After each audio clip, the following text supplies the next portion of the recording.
Okay, gang, here we go. We're going to do real quick short. It'll be short. It'll be quick. It'll be quick and short. It'll be a video on how to put a label on a cylindrical object. And this will work for a can or a bottle or whatever you have going on. All right. First, you need a picture of a can or a bottle, whatever you want. You can have no background at all, or I kind of like this one because it has a background so that when you put the label on it, it looks like it's kind of in place and stuff. And I just got this from the internet, and size-wise, I made sure that this was 300 dpi, so it's 2000, it's 2K in one direction, and 300 dpi, not 3000. All right. And that's because our label was 300 dpi, so they need to be from a similar size. So you see here I have the label. I'll turn that on. There's the label we made in the last video, um, and it's on the layer above the bottle. And we can name that one bottle, so we know which one's which. And then there's a background, which is just white, which we don't really care about. So we're going to kill it, get rid of it, delete it. Okay, turn that back on. So what we're going to do is, first of all, select our card, or not our card. Looks like a card, huh? Could be a card. Select inverse. We're going to select our label, and with our label selected, we can see we can move it around. You can use this, or you can just select around it with the marquee grab, and then hit Control T on the keyboard to activate the thing. You know what?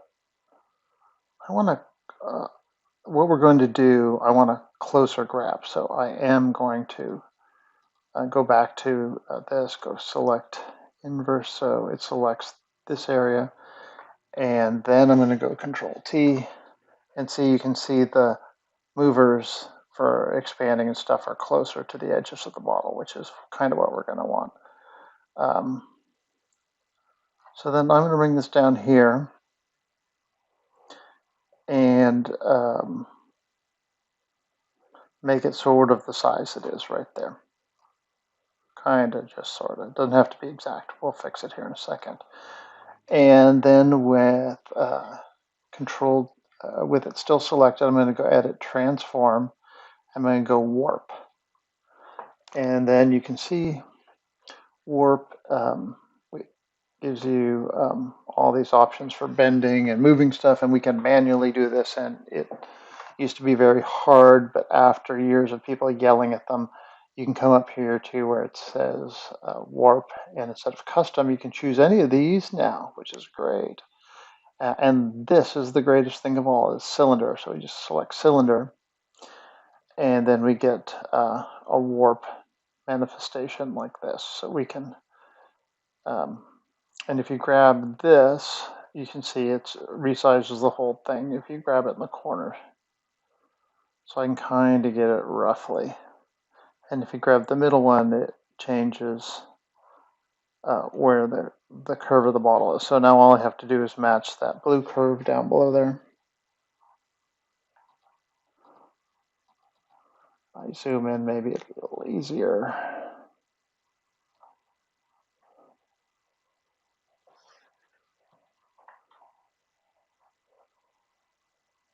I took off my warp, so I have to transform it again. Warp.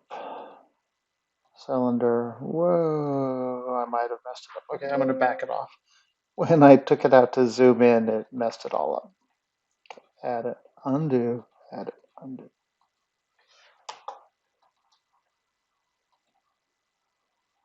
Okay, I gotta go back.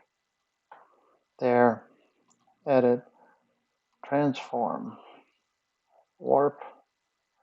There goes my short video, huh? Cylinder.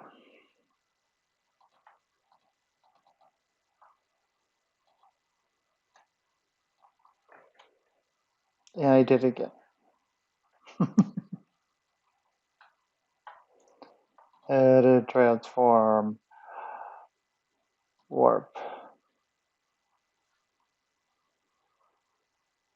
custom cylinder. All right, so this one needs to be a lot smaller.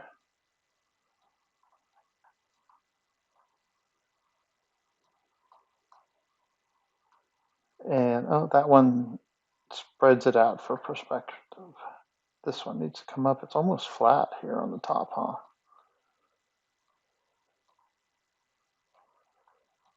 I can shrink it.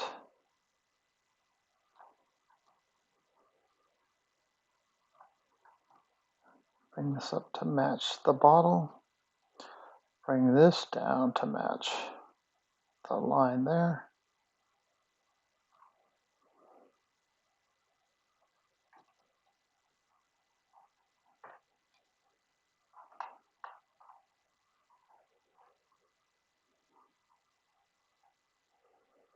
I think that's pretty close. If anything, you want it a little bit over because we'll fix that at the very end here. Okay, I think we're good. So there you go. It kind of looks like it's on. The problem is that the shadows are missing. So we can come in here and turn on multiply because I had a white background with nothing on it. It now picks up the shadow of the bottle that was existing on the bottle. Because multiply takes whatever color is below it and adds it to the color, the picture. It takes whatever colors or whatever is down here, which was only the white, right, with the different shading shadow. And you can see as I move this around, it kind of picks up the thing. But if we put it on a white surface here,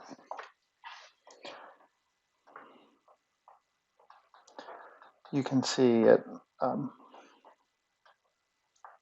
sits pretty well.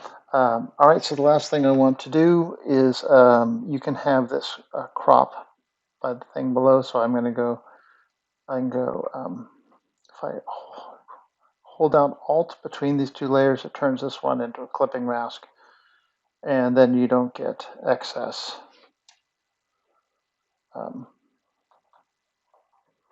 over the bottle as much. It doesn't seem to be doing me any favors, so I'm not going to do that. Sometimes it looks better and it doesn't here. I think I just need to kind of noodle it into shape. Probably zoom in a little bit. There you go. And if your wine bottle is too out of color, like you have a certain light to the room or something, like mine's pretty saturated, you can select that layer and go Image, Adjust, Hue Saturation, and you can lower the saturation on the bottle a little bit to kind of match more what's going on, or increase it if you want. You can also lighten the whole label or darken it. Play around with it. Well, you can also change the colors, like, oh, you know, that'd be much better in yellow or purple or something. Now I've gone and bought it all out. I do cancel. Zoom in on it a little bit. Image, adjust, hue saturation.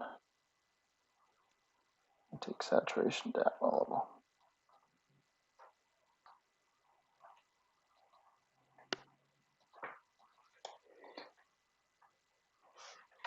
And if you still need to adjust it, you can hold down Control, and that'll allow you to move it around a little bit. Although I think I've done worse there. I'd probably just go like this and nudge it up. I'm just trying to get rid of that little white bit there.